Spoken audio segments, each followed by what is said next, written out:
Good morning, good afternoon, good evening to all our great attendees. I'm Professor Nader Atkoch, the co-founder of IIU Europe, the president of Research Center, board member of IIU. Hearty welcome you today and big and warm enough today at the second day of our great certified global trainer program. Our sir founder, Piyush Pandit, the visionary educationist, always had a dream to provide education to every learner across the world. He believes that the world is changing drastically, so there is a need to make changes in the education system. With this thought, Sir Piyush Pandit concocted the world's first digital internship university, International Internship University in 2020. IIU is providing quality, skill-based, affordable, accessible, location-independent, and skill-based digital education to all learners across the globe, along with internships, opportunities, and research facilities. Through its 1,000+ virtual courses to all learners across the globe, through the platform of MioOC, the massive open online courses with the aim of promoting internships opportunities, research facilities to its learners. IIU has been accredited and affiliated with the World Education Organization and International Accreditation Organization and collaborated with all the world's top universities and educational institutions. In a short span of time, IIU has spread its wings in 195 countries, 6 continents, with a team of 1,000+ experienced and qualified global educators across the world. IIU is registered in India, Australia, Nepal, and with USA government. Digital education by IIU is for all, without any hurdles, as per the own wish of the learners and without any financial stress, which is easily accessible in every corner of the world. Warm welcome all to the second day of the Certified Global Trainer Program. Yesterday, we have our first day. We have the sessions by our Sir Ravi Kumar, the role of the trainer, and also we have with Dr. Nithi the ethics and code of conduct. Today, we are continuing with our program. Today, our first trainer again is Sir Ravi Kumar with the topic and the model role of the trainer. Our Sir Ravi is a well-known educator. Yesterday I already say a lot about him, but today I will repeat again. He's an army veteran carrying nearly 4.5 decades of experience behind him. He has served in the Indian Army as a telecom and radio engineer for 3 decades and post which has dedicated his service with utmost devotion in upskilling the rural and semi-urban folks in the English language, communication, interpersonal skills, followed by employability skills. MS Office Career Counseling. He's also an expertise in BFSI, retail, FMCG, automobile, mind mapping, SWOT automobile, and many more domains. He has trained more than 80,000 students and nearly 10,000 employments across India. That includes the government, PVT organization, PSUs, corporates, and as of late, he has counseled nearly 50+ students for choosing and developing their career in their respective area of interest and their existing skill set expertise from various educational institutions like Sri Chaitanya Techno School, Narayana Techno School, Oxford University, Bangalore, Loyola, and many more. He delivered his trainings and broke them through the especially English language, career counseling, employability skills training. More than 73% of success is achieved. Certifications are leadership skills, retail from NSDC, BFC, master trainer, academic counselor, MSF Office International, soft skills trainer, effective online teaching, career counseling by Mindlers, master trainer, soft skills from global talent, and etc. So, welcome, Sir Ravi Kumar, again today on this great training program. Welcome. Thank you so much, Dr. Nadav, for such a wonderful introduction. And I welcome all the participants for this session on day 2 for the Global Trainers Training Program.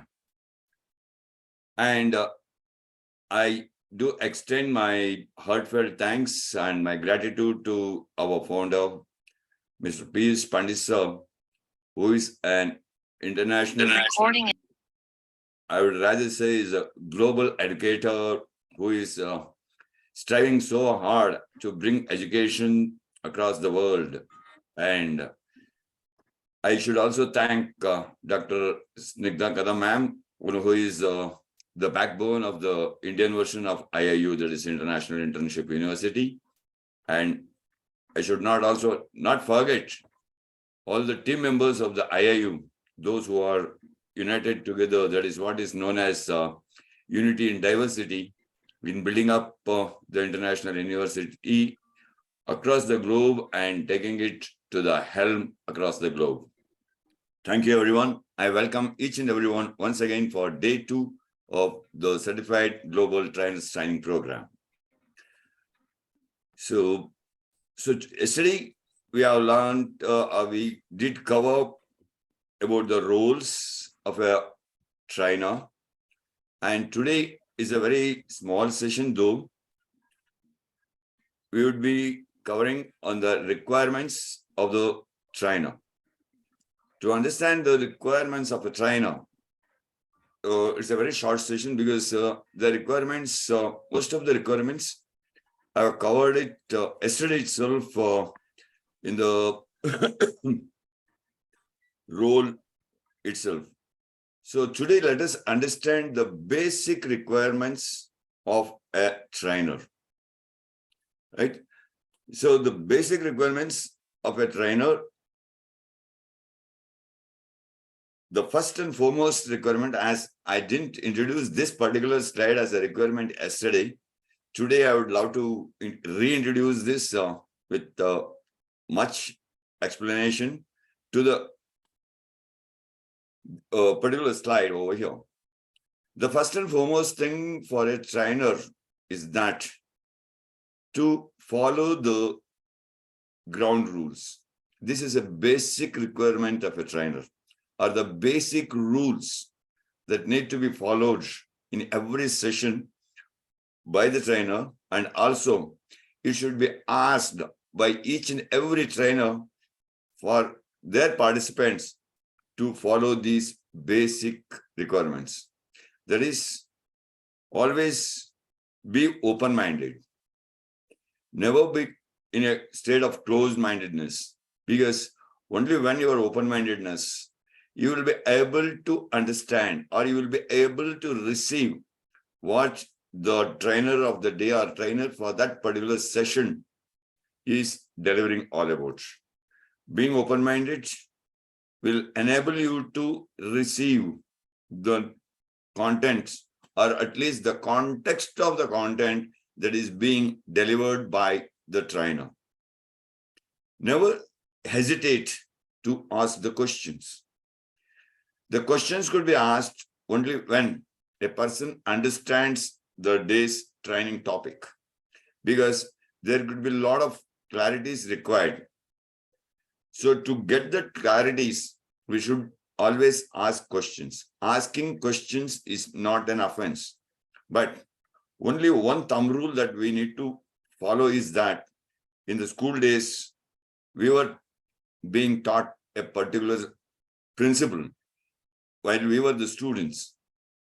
That was question to the teacher, but don't question the teacher, right? Your questions should be to the trainer, and you should not question the trainer.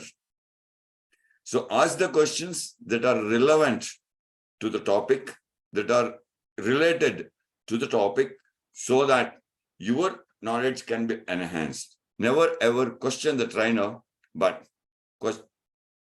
always question to the trainer. Then always, this is another very important thing, requirement, that each and every trainer should follow. That is being on time. So in English, always we say being in time and being on time. there's a huge difference between these two, being in time and being on time. We should always be on time for all the sessions. In time is better because in time tells you to be few minutes before the time. On time means on trot. At least follow this rule to be on time if you are not possible to be there in time. Getting late to the session would give a very drastic scenario, would give you an adverse effect on the trainer, however good the trainer may be. So then the fourth thing is, if at all, if you are on an online session, please do keep your cameras open. Of course, you can mute your microphone so that there will be no external noise that could be caught and which would distract the other participants or even the trainer as well, which could be a disturbance during the training session.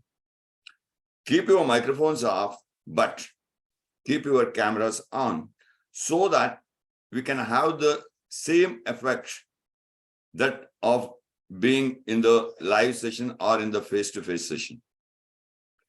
Then always participate. Participating in the training session means being interactive. Don't be subdued in the session. Be present both physically and mentally in the session. Ask as many questions as possible. Be interactive. Share your knowledge also with the trainer because the learning platform is a two-way platform. It's not a one-way platform. So always participate. Because when you participate, when you join in, it gives an opportunity for you to explore the different ideas. And also it would give you some creativity in your mind if you are participating in a training session. And you will have a lot of fun along with that. A lot of humor would be there. But in an online session, there can be a little fun or little humor would be carried because of the time constraint. But in an offline session, it's always fun because there will be a lot of activities being done, a lot of humors that would be played over there that would give you a lot of fun in an offline session. So being a trainer, yesterday we have talked about what is humor, what is humbleness, so on and so forth. So if you participate in the training, being a trainer or as a participant, you'll have a lot of fun. And always join in with the team. And the last but not the least, there's the most important thing, the most distractive factor in any training, whether it is an online training or an offline training.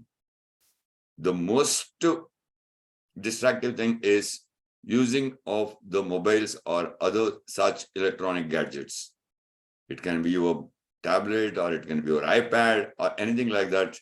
Please keep away from those things so that you are also not distracted, and also don't allow the participants also not to use their mobiles during the training session so that they are also not distracted by the calls or any messages that would arise. You can, if you cannot make them to switch off the mobile or their electronic gadgets, at least ask them to put them into the silent mode, not even into the vibration mode also. It should be totally into the silent mode so that there is no distraction during the training session. Always, all the pop-ups would be there. They can attend to it during the breaks. So with that, this is the basic requirements that one needs to understand. The 6 thumb rules, I can say, to be a perfect trainer. And going forward, agenda for today is actually yesterday and today. That is module 2 yesterday I covered. There's the roles. Today's topic is all about the needs and requirements for becoming an international trainer. It is if you just forget about the term international, just think about the term trainer. The needs and requirements for a trainer, the basic needs and requirements for a trainer. to understand the role, yesterday we have discussed. I hope all of you would have understood about that. And yesterday there was a request by one of the participant. Sorry, I forgot the name of the participant for sharing the 9 steps of career counseling. This thing, that particular slide, I'll share it today at the end, so that any of you who also wants to take the screenshot, you can take the screenshot of that, so that it will be helping all the participants. And the first thing is that what are the requirements of a trainer? The requirements of a trainer is PET. A trainer should be a pet. Pet in the sense, it should be very close, very much attached with the participants. It should be lovable by the participants. It should be adorable by the participants. It should be liked by each and every participant in the training session. That's what does the meaning of a pet is. Right? So let us understand what exactly the term pet means for a trainer. Being professional. A trainer should always be a professional. Professional in the sense, you should have that 360-degree knowledge about the subject or about the topic of the day. Because most of us, we do prepare for that particular session. For a very specific session, we do prepare ourselves and get into the training session. So what would happen if there is a question that is related or that is connected for the enhancement of the training of the same particular session? So in that case, we would be standing unanswerable. So we should not cut a sorry figure in front of the participants. To avoid that, we should, as a trainer, we should be professionals, means we should have that 360-degree knowledge about the subject and the topic also. Because many topics, like say for example, very simple topic that is required for each and everyone across the globe is the communication and interpersonal skills. As all of us know that communication is the pivot of one's life. If your communication is good, if your communication is effective, then you are liked by each and everyone. You are loved by each and everyone. That's why communication is the pivot of everyone's life. So in communication skills, what is the level of the participants that we are training? Understand the level of the participants. So even when yesterday I was talking about the roles to understand the participants. So in a group of participants, in the middle of the crowd, there can be a brilliant participant also. Those who would have upgraded himself or herself in the crowd, but still would be there in the training session. Such a person would ask certain advanced questions. So if we are not professional, if we are not knowledge to that level, then we may have to put a sorry figure in front of those crowd. So to avoid that, we should be understanding the 3 levels of the communication. There is the basic level, intermediate, and also the professional or the advanced level.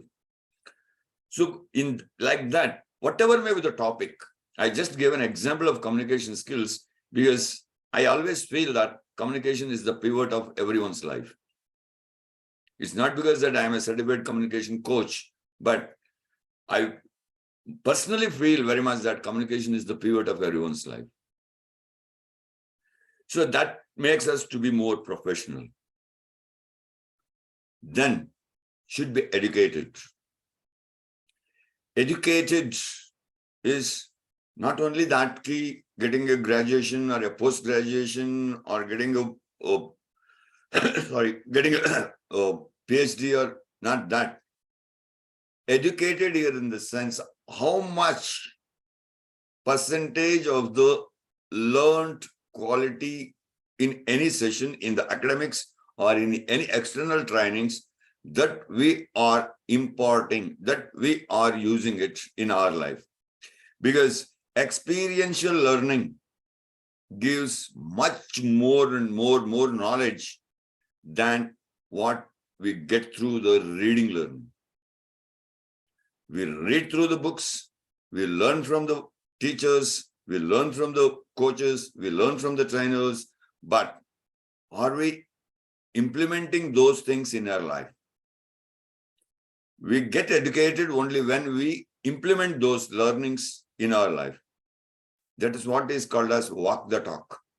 A trainer should always follow this rule. This is another basic requirement, that a trainer should always walk the talk. That is what the educated here means. Having the complete knowledge about the subject, having the complete knowledge about the topic, should also be academically well qualified, so that academic qualification makes the person to be globally knowledgeable. So all these things are included in the term educated. Then it should be well trained. A trainer should always be well trained. How can a trainer get well trained? Many of my mentees do ask me, sir, I'm getting very less opportunity for the trainings. How will I get trained myself? How will I get the experience? Be a second trainer in any of the sessions that your mentor would be doing. Request for that. Sit through in the sessions of your mentors. Sit through in the sessions of your senior trainers. That would help you to get trained yourself, because more than you practice. Yesterday I was telling about that one particular thing. What is that? Attitude is observation. It starts from the term observation. Observation gives us much and much more knowledge. So observing your senior trainers, observing your mentors would always help you. And try to attend as many training sessions as possible. You see, attending a training session, you see, I might be a master trainer today. That doesn't mean that I'm master of all. No, I'm still a trainer. Master is just a prefix word. The main word or the core word for a trainer is trainer himself. Right? So be a trainee in all the sessions, even if you are a trainer for the day.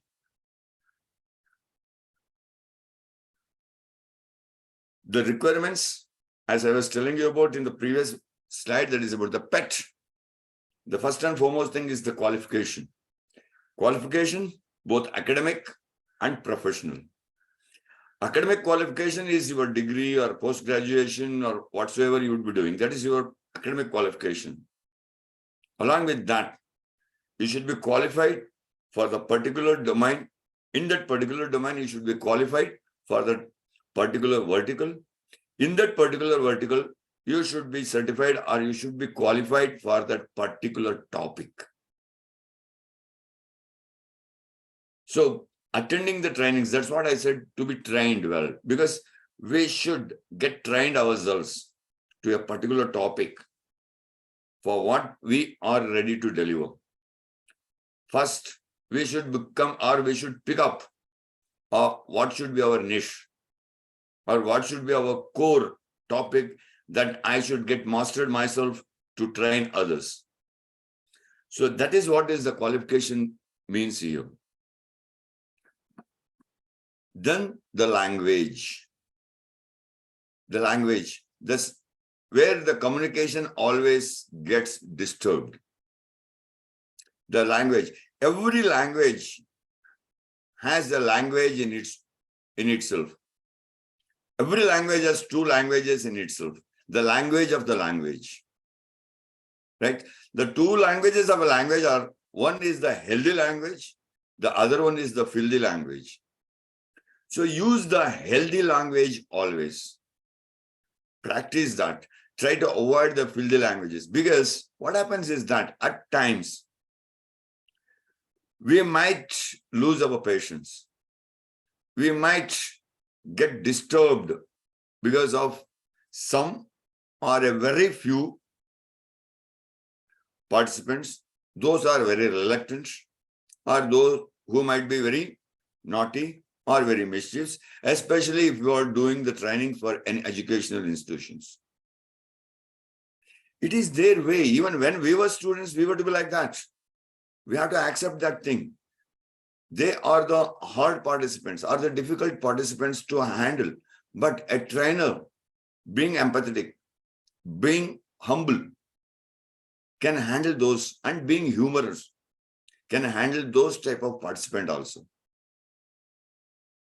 That can be done only when we are totally using only the healthy language, not the filthy language. Of course, many trainers doesn't want to use the filthy languages, but at times, I am telling you, when we get irritated or when we are totally overridden by the trainer. Why do we get overridden by the participants? Because we are not effective in delivering our training. For that only, we should have that 360-degree knowledge of the topic. That is the requirement. Using the right language, the professional language, no non-parliamentary languages in the training sessions. Then the communication. A trainer should always be an efficient communicator. Should be able to communicate. Communication, most of us know what is the definition of a communication. It is not just the exchanging of the informations or exchanging of the messages or exchanging of our knowledge or exchanging of our ideas. Exchanging those information or messages or ideas or whatsoever it is, in the language that the participant can understand. Only then it will be an efficient communication or an effective communication. If the participant can't understand that particular language, at times we might be using certain jargons. At times we might be using some very highly sophisticated terms in our training sessions. But a participant might not be able to catch that particular jargon or that highly sophisticated word, the meaning of it, may not be able to understand, may not be able to relate that to the realistic situation. Are we able to connect that particular word to the realistic situation and make that particular participant to understand that particular jargon or particular sophisticated word? To that level, we should get trained ourselves. Then a trainer should be a public speaker, because public speaker, it doesn't mean that only a politician or someone else would be the public speaker, one who goes to the public and holds the mic in his or her hand and gives a day-long or hour-long speech. All the trainers are public speakers. Without hesitation, you can code yourself as a public speaker, because you are addressing the public. All the participants, whatsoever may be the level of the participant, they are all public. If you are addressing a meeting even for a single person, even that single person also counts to be a public. So one should understand the basic ethics and etiquettes to be a public speaker. That's what the second bullet point was saying, that is using of the language and being a good communicator. Then a trainer should always be inclined or should be always in the interest of developing the personality. The personality development is a most important requirement for a trainer. If you cannot improve your personality, the personality development includes many things. Your knowledge, your qualification, your certifications. Other than that, your grooming, right? The etiquettes, ethics, so on and so forth. A trainer should well understand or should be well known or should be well versed with what type of grooming should be done for what type of a training session that one is delivering. What is the grooming style for the trainer when a trainer is delivering the session for the top management, middle management, or the bottom management, or the blue-collared ones? How can the trainer be very much humble, and how can the trainer be very much empathetic? That can also be described by the way a trainer grooms himself or herself. And always following the ethics and the etiquettes is another important thing. Here, the etiquettes and the ethics of a trainer that yesterday we talked about, first thing. Second thing, the ethics and etiquettes of the training environment, on which platform we are delivering the training. That's also most important. We should understand the ethics and etiquettes of that particular platform also. If you are doing a corporate training, we should also understand what is the ethics and etiquettes of a corporate. If you are doing a banking training or any financial or non-banking financial trainings, we should also understand what are the ethics and etiquettes that need to be followed in a bank or in a non-banking finance sector. All these things we should understand and we should follow those things. Then, having the confidence. This confidence, it is not a thing that can be developed internally, but you have to upskill yourself. When the confidence comes is that when you are 100% prepared. When you are 100% prepared. Yesterday, I talked about the presentation, the 5 P's to be followed. If you follow those 5 P's, that means continuous practice, continuous rehearsal for yourself. That would give the confidence for a trainer. If I might be doing training every day and every night. That makes no difference. Tomorrow, if I'm having a session, the same session, if I'm doing it tomorrow also, before going to bed, I should practice the thing, what I'm going to deliver tomorrow again. Only then I'll get the confidence. Otherwise, what would happen is that something would be pricking behind the mind. I couldn't cover that, or I couldn't manage that.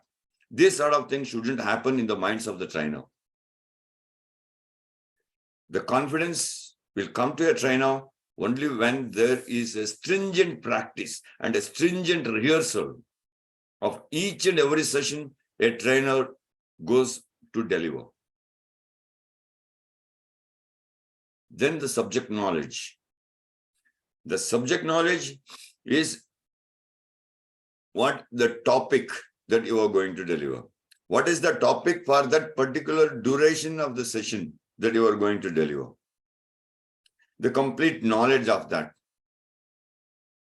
If there is a question arising, sir, isn't it the same thing, the qualification, the subject knowledge, they are not the same? Yes, they are not the same, but they are interrelated to one another. The qualification, as I explained to you earlier, is a different thing, but the subject knowledge also gets interrelated with the qualification. Subject knowledge is having the 360-degree knowledge about the topic. That's what I gave you about a small example about the communication. Suppose if I'm doing an English training for a batch of students, I should be well versed with that particular topic which I am delivering. If I am delivering an English language session on grammar, I should be well versed with the 360-degree knowledge of the grammar. That's what the subject knowledge means. Then always keep oneself upgraded and upskilled about the knowledge of soft skills and the life skills. Most of the trainers are in the assumption or in the presumption that both the life skills and the soft skills are the same. Again, these two are interrelated. These two are interlaced with one another, soft skills and the life skills. Hard skills is our professional skills, is our core profession, what we are working about. But this soft skill and the life skills, they are interlaced. Soft skills, other requirements that need to be upskilled. Life skills, which is learned by the experience along with our life. That is what is the life skills.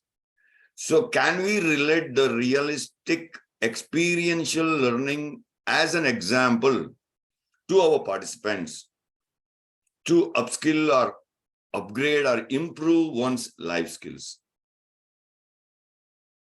The realistic examples should be given, not the examples that we just see somewhere else and we just quote that example and we go forward. Try to connect with the realistic and the real-time examples that would make the participant to think, that would make the participant to explore themselves about those learnings and upgrading their skills and their knowledge. And then the adult education. The another requirement of the trainer is to know about the adult education. Yesterday, I talked briefly about the adult education because most of the trainers would be training the adults. So many trainers have questioned me, sir, are the students from a college or the adults? Adult means it's not that key only when a person goes above 18 years of age. Even the adolescent stage of any individual also counts under the adult stage itself. But there is a lot of difference when we get into the training of an adolescent stage, that is a student, and when we get into the corporate training, or when we do some other trainings like faculty development program or train the teacher program, there's a huge difference. Those participants would be very difficult to handle. But still, if we're having rest of the requirements, we are good at conquering ourselves with rest of the requirements of a trainer, we can easily understand what the adult education is exactly. Yesterday, I told you about SEROM, right? That SEROM, if you practice, if you inculcate that in that, if you start rehearsing those things, it will always make you to understand what exactly the SEROM and what is Caleb's learning style is. That would really help a trainer to fulfill one's requirements. So with that, I would end the session for the day, because role yesterday I already covered.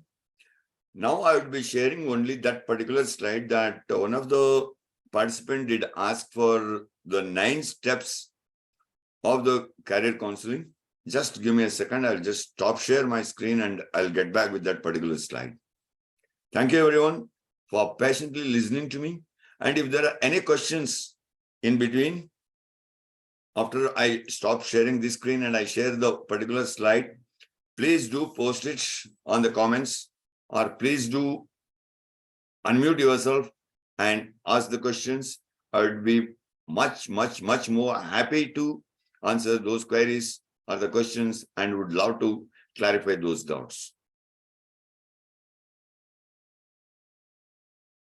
Sir, may I? Yes, please. Good evening, sir. Very good Sir, evening. my name is, my name is Rimchim and I'm from Pune. Okay. Yes, ma'am. So I work in the educational sector, sir. I work in the admin front. Okay. Yeah. But being in the executive level role, I have to take care and coordinate with professors as well as students, right? Yes, And ma'am. there were a time when I delivered business communication training as well. Right. I just wanted to ask you one question that, like say for an example, if I have a batch of 30 students, okay, Yeah. then one of his student is a very notorious kid and he's making ruckus out of everything, right? Right. As you told me that I need to be patient, I cannot ask him to leave the room, or neither I cannot be as filthy. I have to be healthy on that note, right, sir? So Yeah. give me one trick wherein which I can deal with this situation, because everything is monotonous. You ask a person to leave the room, or else you'll ask him that will deduct your marks and will not give you internals and etc. But students in the private universities are filled in ego and attitude. You know that, right? Yeah. So is there any trick wherein which Hindi में बोलते हैं ना कि सांप भी मरे but लकड़ी भी ना टूटे kind of a thing, right? Right. So my Right. work will be also delivered, and I shouldn't be blamed off or blamed for, or maybe I should always be in his good note, but I still wanted to tame him a little bit. How can I do that, sir? Okay. That's a very beautiful question. This question is being asked to me in many of the training sessions because handling the difficult participants, right? This Indeed. relates to handling the difficult participants, how to handle the difficult participants. This Indeed. does happen not only with the students, this does happen even when you are doing a corporate training also, even with the top managements also. Because the mindset of the participant, of that particular participant, would be that for two reasons.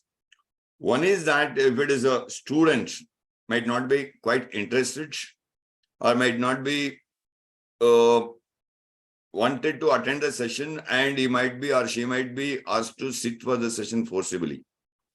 So in that case, what the best way is to do is whatsoever may be the question or a irrelevant question might be coming at times. So that's what they want to distract the trainer, or they want to distract the faculty from the topic. That would be their main idea. So that once the trainer or the faculty is distracted, they would get away from the topic, and that would be easy for them to ride on the trainer or ride on the facilitator or ride on the faculty. Yeah. So, right. So this should be the intention of the participant.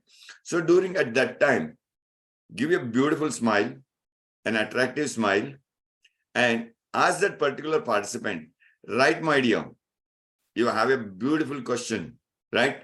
I would love to answer this in a very beautiful manner. However, before I give the answer and you understand my answer in the right way, may I kindly know what is your understanding about this particular thing? What would you explain about this thing? And throw the same question to the complete mass. If any one of you can answer this question, let me see. How many of you can handle this sort of a difficult question? It's a good question, might be tricky. Let me see how many of you can explore your brain. How many of you do have that ability of thinking out of the box? That one particular thing, if you can use this trick, plays a lot of fun, and it requires a lot of patience also for the trainer or for the faculty also. Indeed. So that would really make that person to think, why did I ask this question with this particular faculty or with this particular trainer? Then that person would cut a sorry figure if that person is not able to answer. Because of his ego or her ego, he or she will have to answer the question, whatsoever they would have understood about that. And in that situation, once you receive the answer from that particular student or the particular participant, one who is difficult to handle, then throw the same question to the entire group or the entire bunch of students or the participants. Okay, what is your opinion or what is your answer? You might be wasting 10 or 15 minutes. That doesn't matter, right? Then you will get the answers from different answers and different understandings from different students from the different corners of the room. That would give you a beautiful idea to collage all these answers together and come to a conclusion that can take the consensus of the whole group of the thing, and you can throw your beautiful answer, and the same participant or the same students will start loving you because you made that particular student to understand what is the importance of being there in a session. This would really work for you. You just try it out. And that's why I said having the 360-degree knowledge of the topic or of that particular session is very important. That's what is having the knowledge, having the being qualified, that terms are used here. Right, ma'am? So you use this trick. This is a beautiful trick that I normally use everywhere, and I never get carried away with the participants. They'll feel themselves sorry for asking such a non-relevant question, but we should be able to turn that non-relevant question to a relevant question if we are able to relate that non-relevant to the relevant, how that can be relevant to the day's topic. This is the only beautiful trick. You can use that, and that would help you a lot. I hope this would answer your query.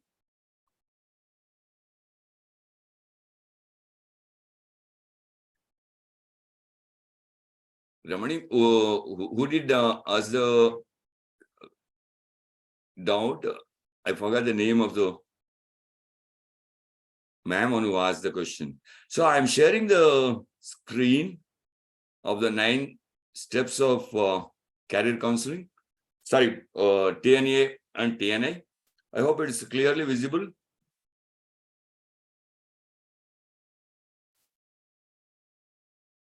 Yes, it is visible. Thank you so much for your concern. It's already there posted in the group, sir. Thank you Okay, so ma'am. much. Thank you. Thank you so much. And I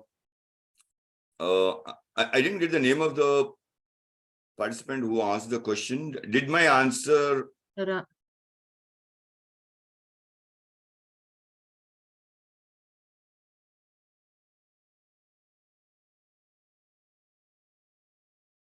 In the chat, Miss Ramani. She's- No, that wasn't me.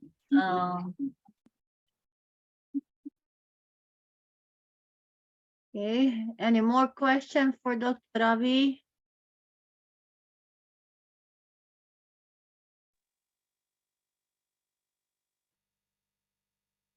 So I think, Professor Nada, it's time to begin with our next part of the day 2.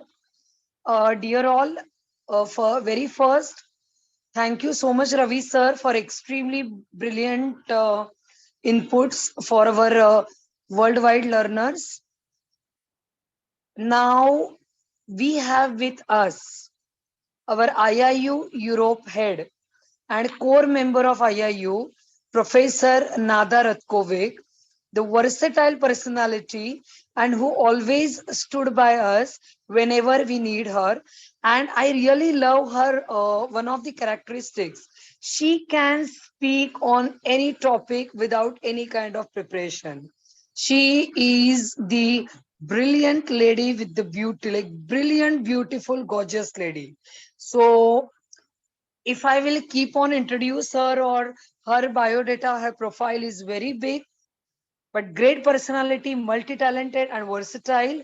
So dear Nada, you are requested to share in your inputs for the day. And thank you so much for accepting to be one of the trainer for the day. Thank you.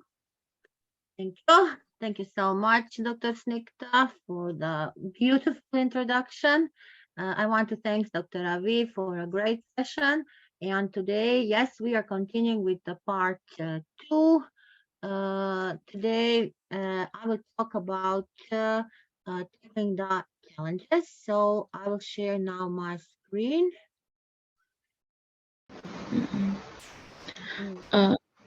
Hello, am I connected? Yes, you are, madam. Yes, you are. Okay. Thank you, ma'am. I'm so sorry. I thought there's a loss in the network. Anyways, thank you so much for acknowledging again. Thanks. You're welcome. You're welcome. Is the poll still open? Am I allowed to ask questions or are we on the module? You want to ask Dr. Ravi more questions? I can ask at the end of the training. Would that be fine? No problem. No problem. Thank you so much, ma'am. I appreciate it. No problem. So let me start today with the model 4, which is named the challenges. And today Coming from IIU, as Dr. Snikta said, the president, the co-founder of IIU Europe and the president of IIU Research Center. IIU is the best virtual university, as we are proving this with this great program, Be a Certified Global Trainer. We also have a mentor program. We have a career counseling program. We have so many programs. And yes, if you need any program, we are here to make it for you. So don't hesitate to ask what you want to learn, because I say at the beginning, we have so many MUOC in the technology, in the early childhood, in education, in anything what you want to learn. So how to tackle the challenges. What will I talk today on this topic? These are the subtitles which I will talk about: the cultural difference, language barriers, capable of meeting deadlines, time constraint, instability of the network, persistency, understanding the type of audience, the participants, and handling and understanding adolescent and adult learners. So, what is a challenge? Yes, everything I can say that we are surrounded with the challenges. Even we get up in the early morning from the bed, it is a challenge because we don't know how will be our day, what we can expect from our day, and if we are going to work, will we be successful on the work? Did we meet all our deadlines? Here you see, it's not that I'm so smart. It's just that I stay with problems longer. This is our great Einstein. And this is really one quote that we can always deep think about this. Yes, we are not always so smart, but if we can solve our problems, and if we can handle our problems, we can say that we are a very strong person. So we always need to understand the problems. Everybody of us has a problem. Even we are working in the education field, even we are an entrepreneur, if we are an educator, we have always questions. Did I bring outcomes to my students? If I'm an entrepreneur, I always think about this. Will I lost so much money? Will my adventure be successful? So there are so many problems, but we need to know how to solve them. We need to first understand our problem. There are so many theories. There are so many theories about the problems, but we don't have time, because this could be also one topic where we can talk, I can say a lot about this challenges. For us, it's very important. If we have a big problem, we need to divide it. We need to make it in more smaller things. We can make it particularly. So if I cannot solve the problem today, I can maybe tomorrow, or I can put a deadline maybe for 1 week, because today we are working all 24 hours. We have so many works and we start so many things, and we have always the deadlines which we need to follow. Always need to be clear with the things what we need to solve, what I need to do, what can I do. So don't think that you can do all. Think about your health. Sitting by the laptop, sitting by the computer, it is not good for our health. So even you want to do some things, maybe you don't have a strength for that. So for solving your problem, you always need to you need to collect, like example, if you are making some kind of research, if you are a manager, if you are handling your own business, you need to first have, it is said, keep testing and collecting data. First, you need to make a test. You need to make a test. Can you solve it on that way? So find a way. Then taking a step back. Don't taking a step back. That is not good. If we take always a step back, we will not take a step forward. So let us try to always take a step forward, and that is a challenge, and that is the way how we can overcome our challenges. We started this great program, and I say that we have the program for the mentoring and for the training. Today and yesterday we have the training. So what is the training? What is the difference between training and mentoring?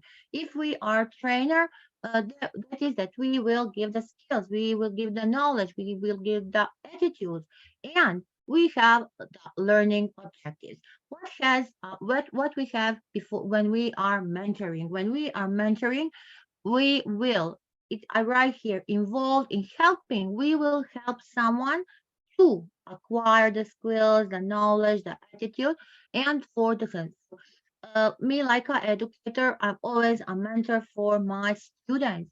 Mentor on the exams, mentor on the researchers, mentors when they are finishing their studies. So that is a different way. But when I'm in my classroom and today, I'm here, I'm a trainer. I'm making the training. So what are the qualities of a great trainer? Our great Dr. Ravi talk a lot about this. It is for us crystal clear. It is very clear to us. So we need to have these qualities of a professional trainer. So here on one place, I can say training design. How will we bring the knowledge to you? How will you understand that?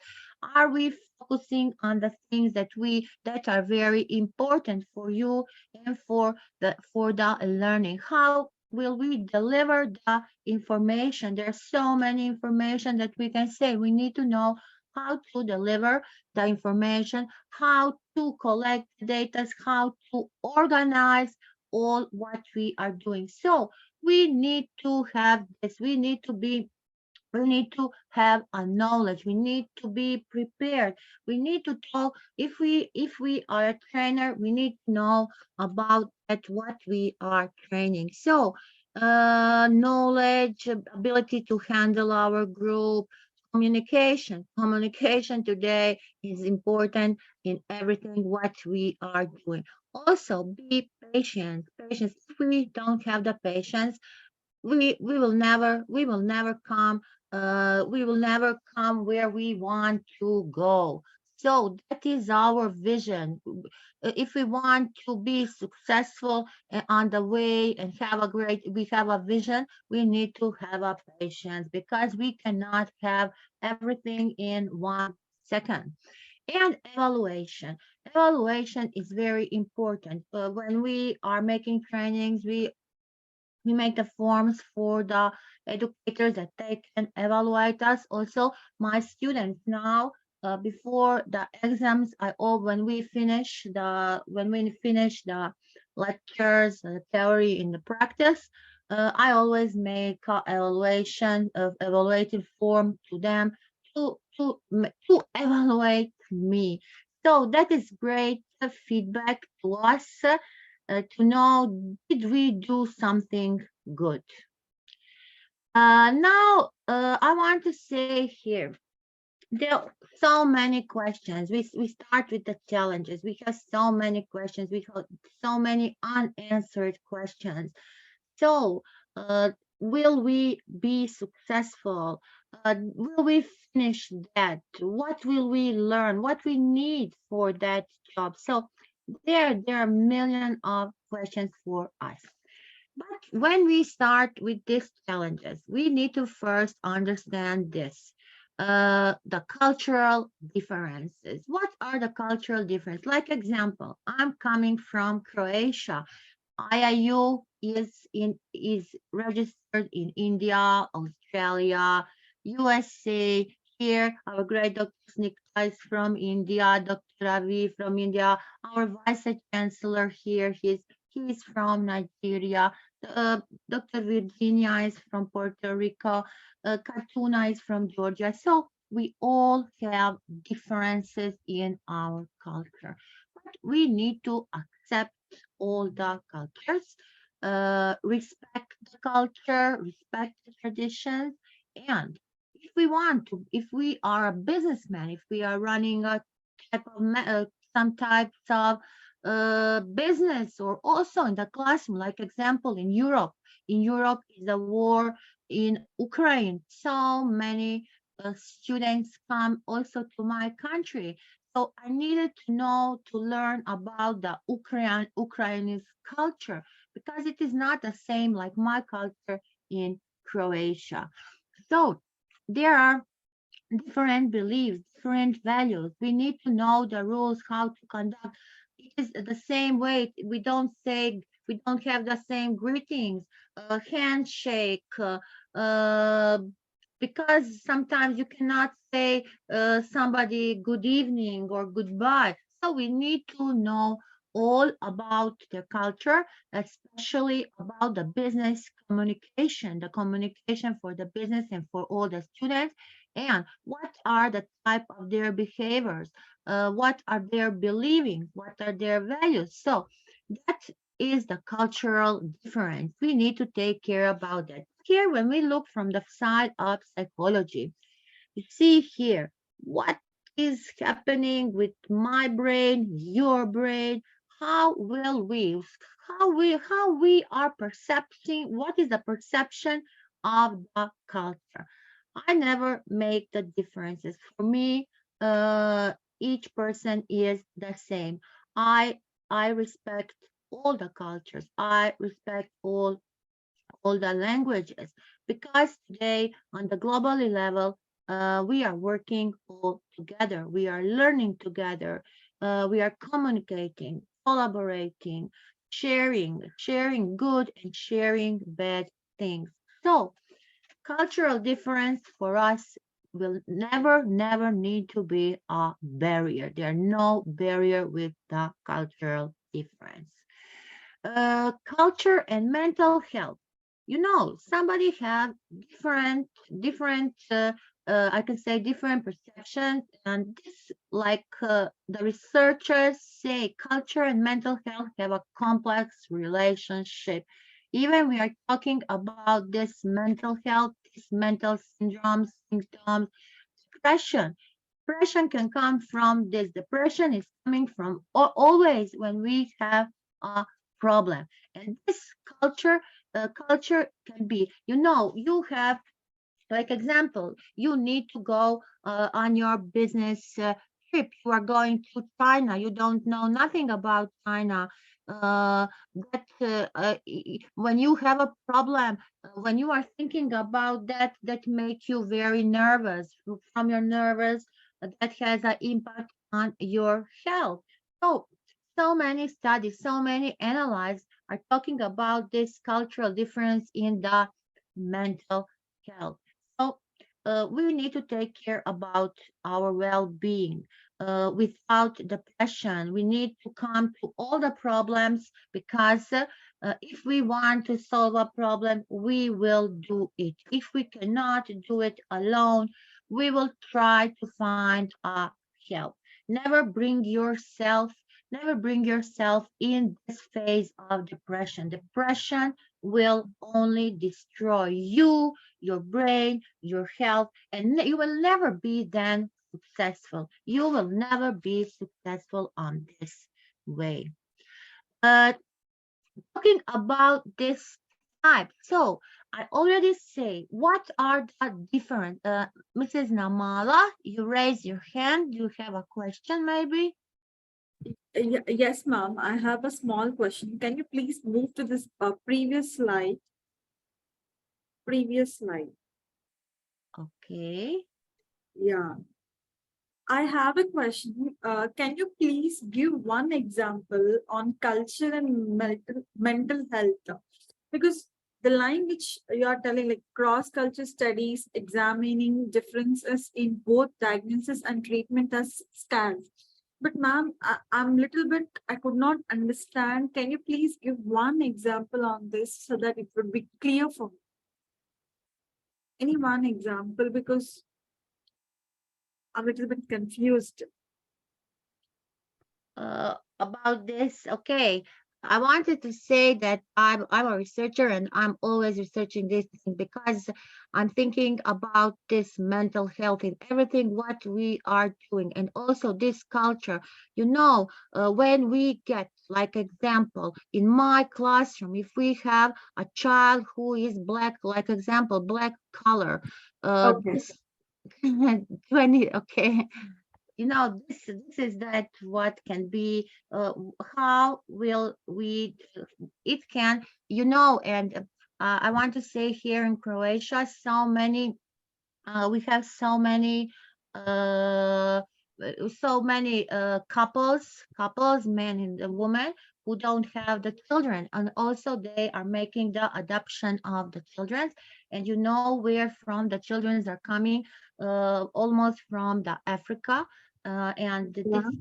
and this is the example what I want to say, that child is already, that when somebody is looking, and if we don't accept that child have a sign. It's signed already because the child is a black color.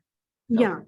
Yeah, ma'am. See what the example you have given, some African person who is staying in between the fair people, right? So, yes, ma'am, here the Africans have got some culture, and these fair people have got some culture, right? yes, and it is This not the guy, same culture. Yes, yeah, this guy is he's having his own culture and as well a mental health, and the other people is also having the same thing. Both the characters have it. So, but yes. ma'am, here their culture and the mental health, how it is affected, that I'm not understanding actually.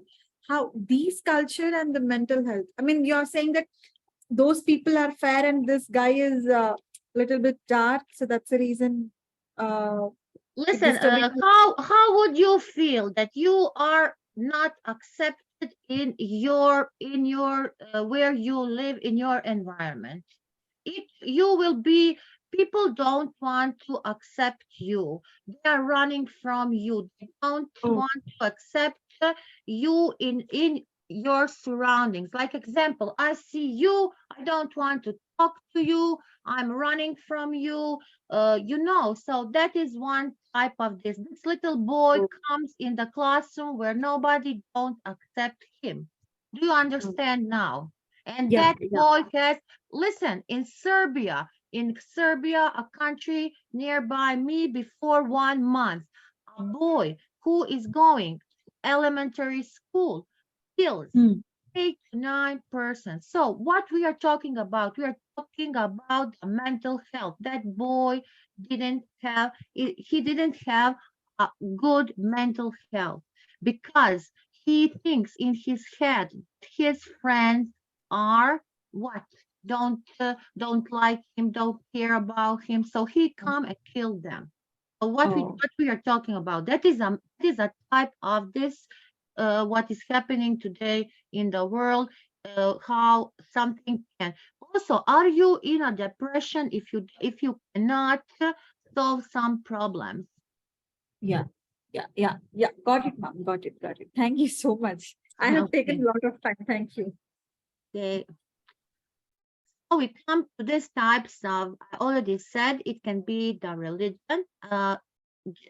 We have these generational differences by the age, in education also, and in the religion. That are the differences that can be the differences in the workplace where we are working, especially like example, if I go to United Arabian Emirates, I work like example, go to Dubai. In Dubai, I will find the people, my colleagues will be with different education, different religion, and we will have so many differences. And that is not the same workplace like in my country. Also here, I can say that we in IIU, we are very similar, but also if I will come in, IIU now is open a new school called Saint James. I'm sure that when I would come in that school, also there will be a lot of cultural differences for me because I'm coming from another culture. So the question is how to manage all these cultural differences. We need to be tactical, like we need to have a strategy, like in everything what we are doing today. If we don't have a strategy, we cannot do nothing. So we need education. For us, education is mean lifelong learning. Every day we need to learn. So the culture, what it means? It means that I need to learn about any culture to be cultural sensitive. I need to have an understanding for everything. What is going on in what are the ethics, what are the rules in the other culture. Set up a diversity calendar. So if I think that I have so many friends from different countries, so many colleagues, educators. So if I want to go to run in some kind of project, what we are doing on the global level, in European level, I need to know and respect all these diversities because also my students, not only me, my students need to know the differences before we start to make some type of the projects. Use differences when we want to when we are celebrating something. We respect all the holidays, everything. So for me, before a few days was Eid Mubarak. I respect all this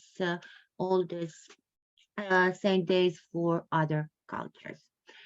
How to manage this culture differences. So if we want to manage this, me like an educator, so if we come back on the same example what we are talking about, if we have a specific child, we have so many students coming from different cultures. In Croatia we have from Hungary, Bulgaria, Romania, and they are different from us. We need to practice that communication. If we have a feeling that there is some kind of problem, we need to have this open communication because every problem we like educators, we don't we need to solve all problems. And if we have these cultural differences at the beginning of the year, we need to know that we need to be prepared for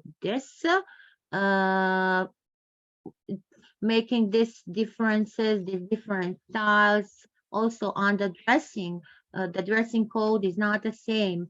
So if we are wearing the tie, maybe in another country they don't have a tie. So we need to pay attention. This is for the workplace. So this is not easy. We have a lot of things, especially now we are on this culture difference.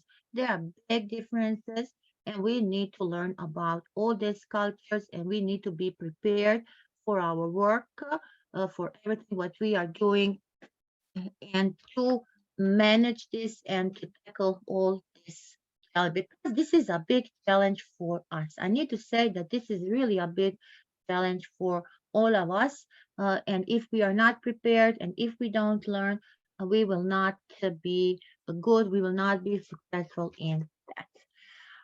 So here, this is for the business, this is for the global presence, for our workplace. And I already said this, we need to respect all of this.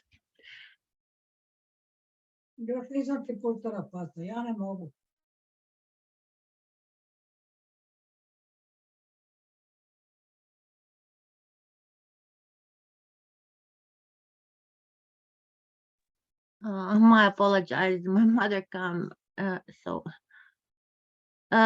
this is one type of this global branding, and we are talking about this big significance, and if we are going to develop this and to be in this type of the trend and taking care of this environment. Let us move from the culture.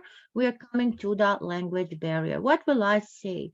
There is no we don't the language barrier also can be is for us a big challenge. here we are all, our language of communication is English. So if we don't know good to talk English, we cannot communicate. But so I always say, more we are talking, more we are writing, we are better. More we are reading, we are better in that language.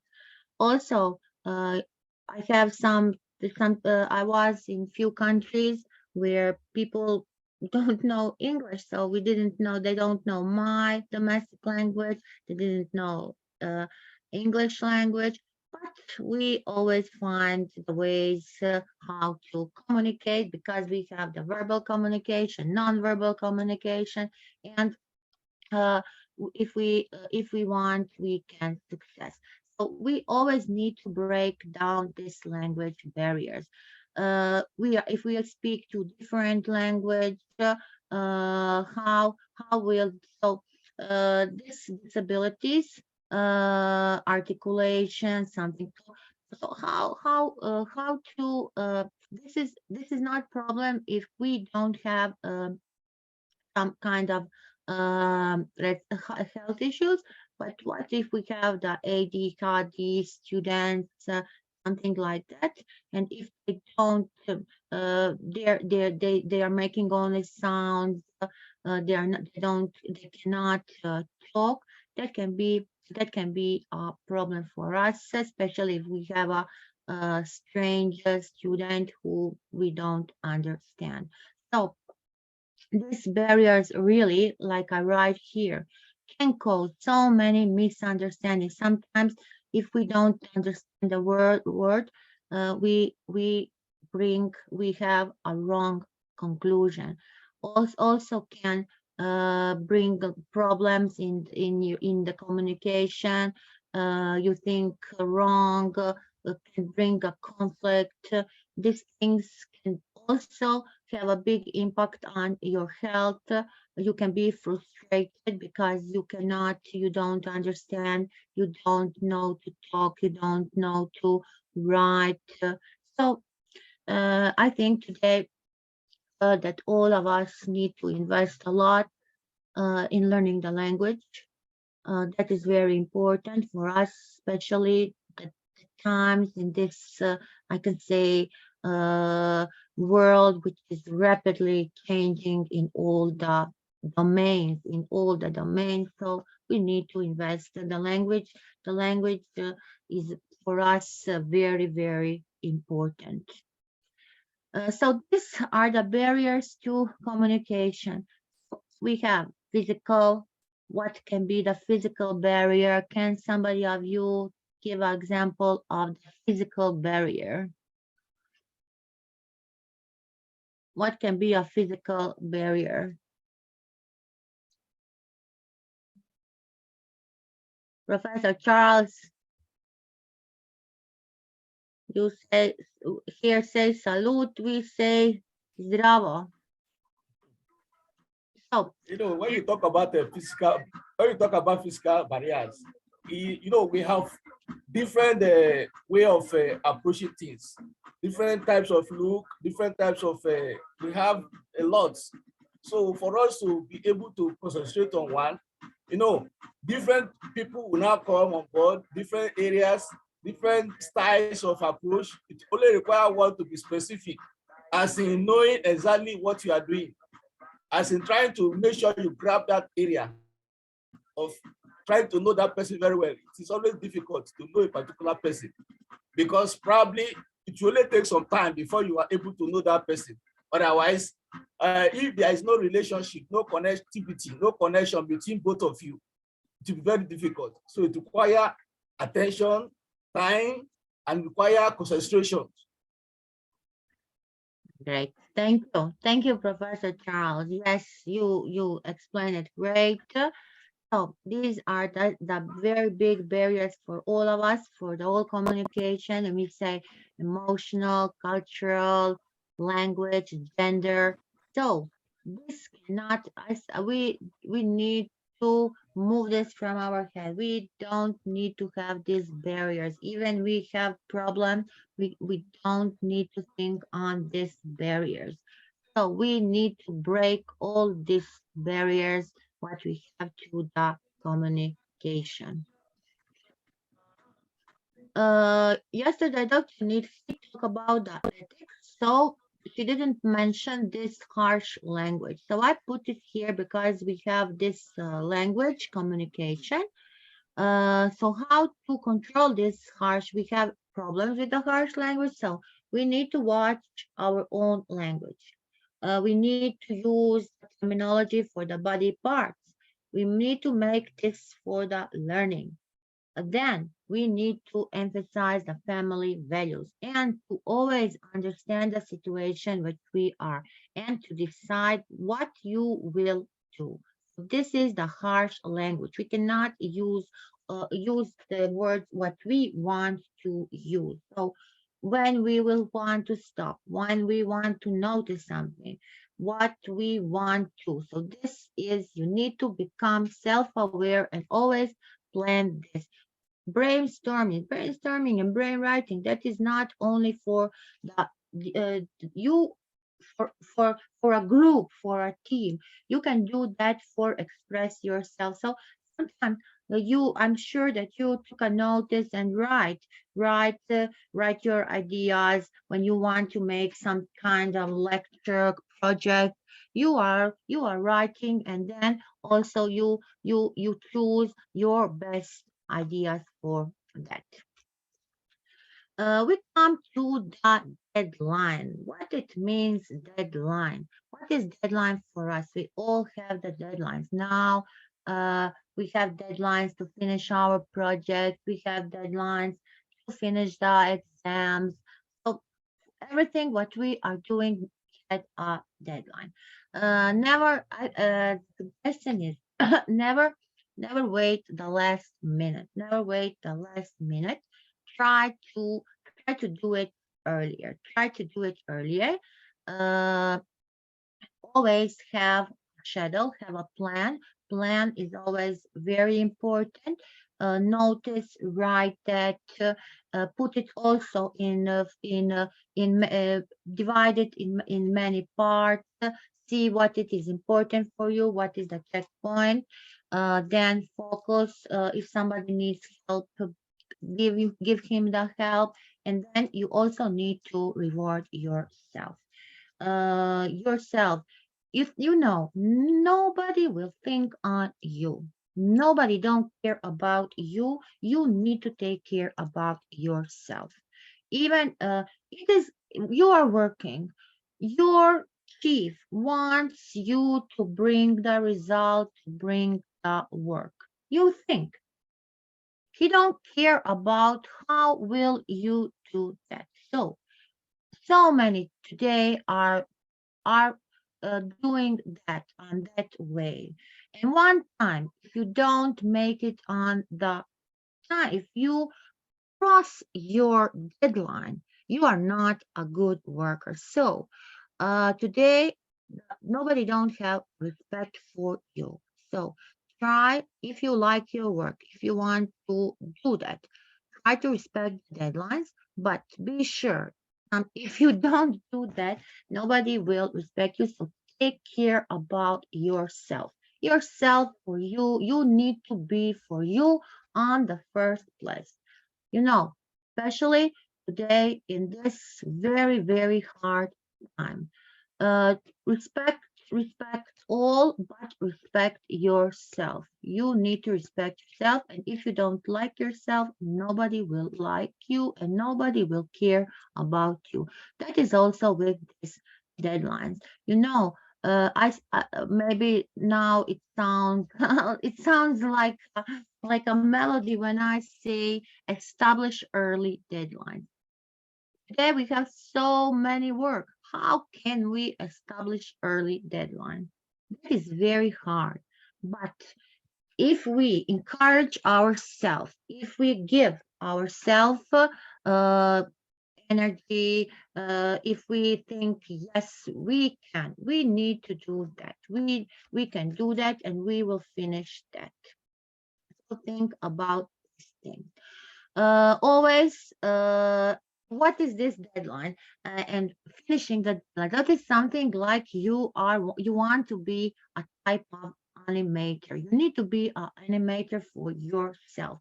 So I will tell you, if someone's to be an animator, needs to be very creative, patience, ability to meet the deadlines, need to have all the expertise, not only technical expertise, everything. You need to be multidisciplinary today.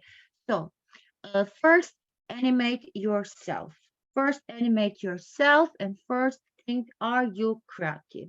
Do you have an imagination? Today, imagination is very important. We need to have an imagination. Pardon? So this is something, think always on these deadlines. If you see that you cannot animate yourself, and try to do and give your best. And also, it is not end of the world if you don't finish. So if somebody cannot understand you, that person, I can say you don't need to respect that person also. If he don't or she don't respect you, no respect from your side. Because today we have so many opportunities. If you have a knowledge, if you have skills, you can work wherever you want to work. Not only in your country, you can move today. So many movings from my country, people are going abroad, trying to find a better job. So you're now in USA. We know in USA that people are changing their jobs as on the year level. And it's not the meaning that when we start one job that we need to continue that work for our whole life. We can change our work very, very quickly, especially if you are if you have the skills, the knowledge, uh, everyone will accept you like a worker. Time constraint. Time is also for us a problem. We need to know how to manage the time. What it means, constraint. Constraint means that we need to know and we need to involve all the factors in the terms of time. You see, time constraint. What is a great example? Somebody say we have so many conferences, so many trainings, and when we say your time is 10 minutes. You know what's happening? People continue after 10 minutes because they don't have that feeling. They don't know when they need to finish. So this is very important. We also need to practice on the management of the time. Time is a barrier. Time is not a barrier. Yes, time is a barrier if we are running, we have deadlines, and for us, the time is very important. So what is the meaning of quality and quantity? Sometimes we can finish our work very quickly, and it can be also very successful, but sometimes we can run days, and we cannot do nothing. So here I put this example. I do not intend to give way during my speech because of the time constraint. I'm well aware of the time constraint on all of us. It will be a great pity if they had to be rushed under a time constraint. So Dr. Snikta said for our sessions, 45 minutes maximum. So we need to run also take care about our time. After this, we have this is a big problem, instability of network. I think here also I see a few times your network is bad. This is a big problem, especially if we are working online. We don't have a Wi-Fi connection. It is our problem. So we need to have the main knowledge how to handle this. What are here? We have unstable Wi-Fi. What can be the causes? Wireless overlap, Wi-Fi channels, USB. How to fix it? If we are waiting the technical to come to help us, we can do this very quickly. We can download, install a Wi-Fi app. We can detect the Wi-Fi. We can change the router. It asks us, do you want to stay on this router? So this is what I said. We need to have also a technical expertise for solving the problems, and this especially when we're talking about the internet connection. Consistency is the key of success. Today, we need to know the difference between persistency or persistence. So what is the difference between persistence and persistency, and how can we use this? So I here found this from this, according to the Bartfield.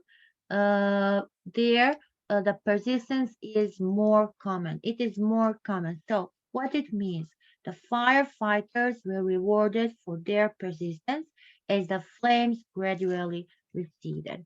So we these terms for us sometimes sounds and are the same. So here I put these examples. If we practice this, you will become an expert. It will motivate you to work harder, to try to work harder. If you are ambitious, you have a big ambitions, also it will help you to sign your ambition. So giving you experience, taking you to learn more. If you have failures, it will help you to handle this failure. So with each failure, you will become more resilient.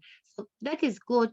Sometimes we are very unhappy because we make these failures, but we need to think about this. Each failure can make us more resilient. We are learning from our mistakes, and nobody can learn if don't make the mistake. So that is the best way of the learning.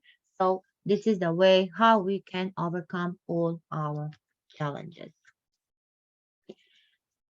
Dr. Ravi talk a lot about the adults. So I will today stop with this part.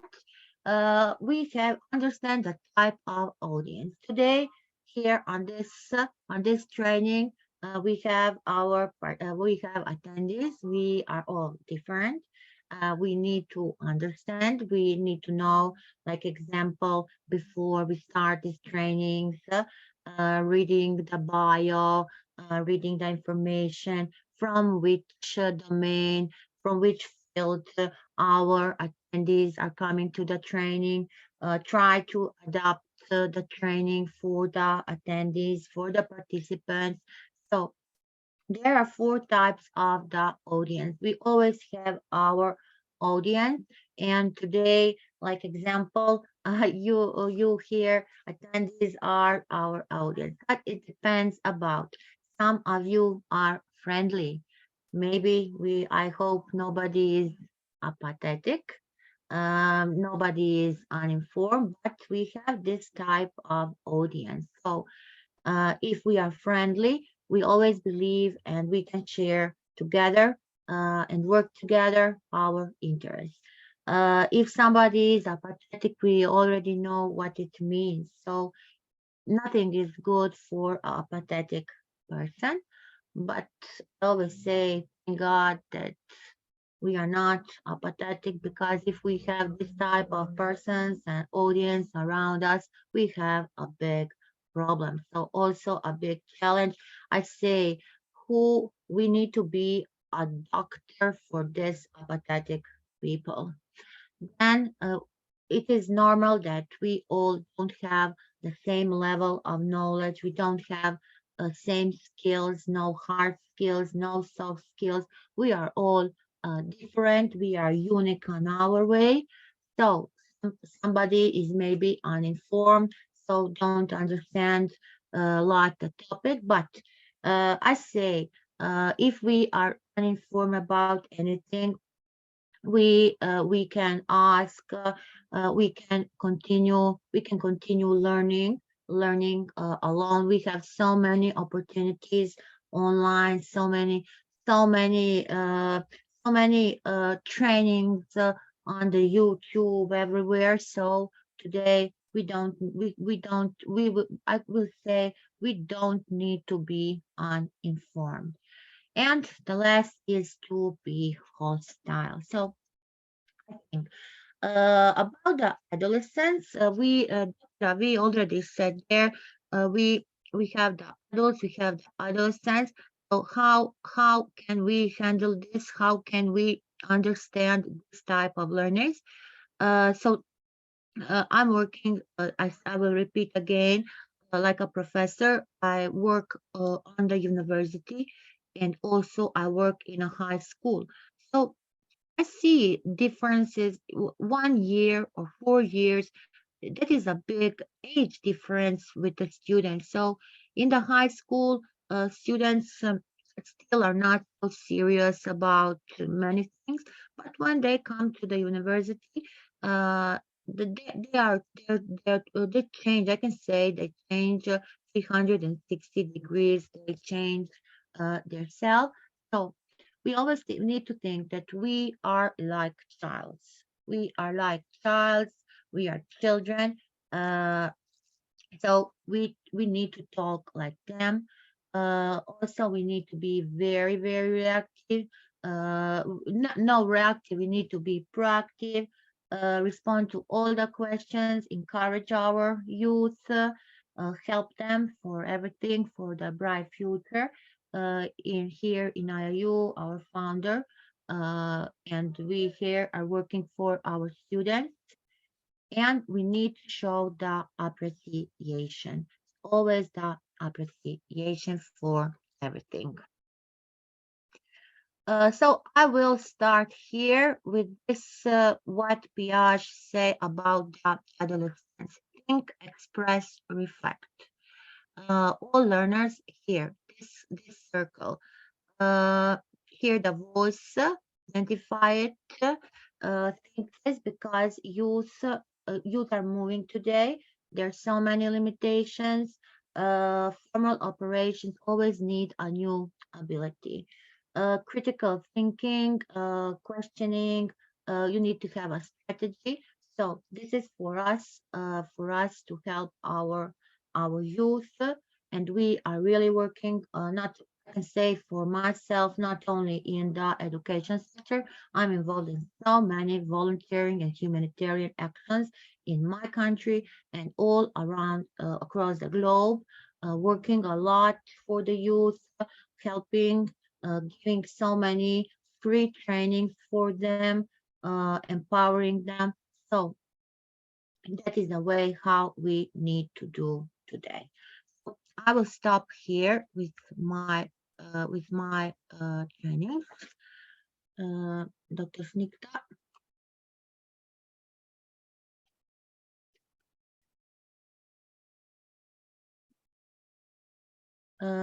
Any questions?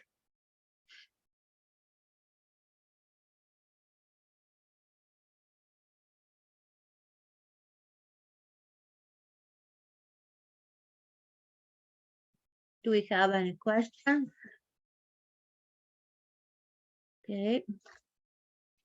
So if we don't have no questions, we come to the end of today's session. I want to thank to Dr. Ravi for a wonderful session. I want to thank to myself for giving this session.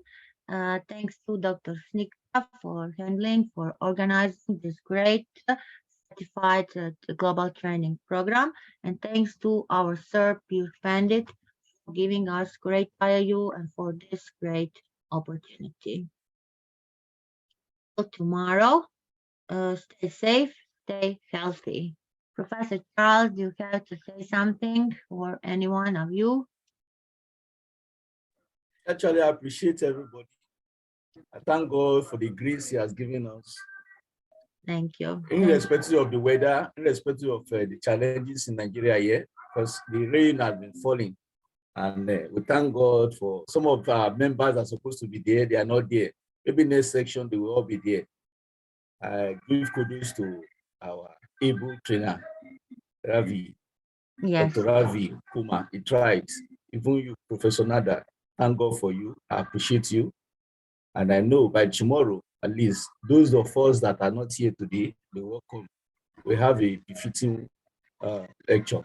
Those that are here, Yes. the trainees, I Yes. I thank God want for to you. say, yes, And I thank pray you, that God Professor. will going to empower you all, giving you all the graces you need to be able to impart to others as we have listened today. We will go also to impart it to others so that others will understand and let others know that this program is so important for us in order to bring peace and educate Yes. the generality of the world. I give kudos to my friends as usual. Advocate Sir Piyush Pandit. He has been so good. He brought this particular section into being. That's why we are all sharing our efforts, our intelligence, giving it out. We keep on giving it out so that there will be improvement in the generality of the world.